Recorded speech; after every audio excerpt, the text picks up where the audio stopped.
यो के होला भन्नाले यो त हजुरहरूलाई थाहा नै होला। जसलाई थाहा छ उहाँले कमेन्टमा भनिदिनु होला। हजुर, आज बिहान मैले नास्ता बनाउँदै थिएँ अनि फेरि मलाई एउटा कल आउँछ। त मेरो अर्डर थियो। उहाँले भन्नुभयो मलाई भेज बिरयानी चाहियो। हजुरकोमा भेज बिरयानी पाइन्छ त? मैले भने हजुर पाइन्छ, हजुरहरूका लागि सबै चिज एभाइलेबल छ। हजुरले भन्नु न कति चाहिएको थियो? उहाँले भन्नुभयो मलाई भेज बिरयानी चाहिएको छ। अनि फेरि मैले भेज बिरयानी बनाइदिइसकेँ र मेरो अर्को अर्डर पनि आउँछ।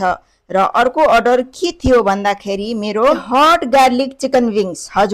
हजुरहरूले पनि चाहिएको छ भने पर मलाई सम्पर्क गर्नुहोला। मेरो व्हाट्सएप, टिकटक, फेसबुक कहीँबाट पनि मलाई सम्पर्क गर्न सक्नुहुनेछ र मलाई डाइरेक्ट कल पनि गर्न सक्नुहुनेछ। अनि फेरि उहाँलाई एकदमै मिठो लाग्यो रे, मलाई रिभ्यू दिनुभयो।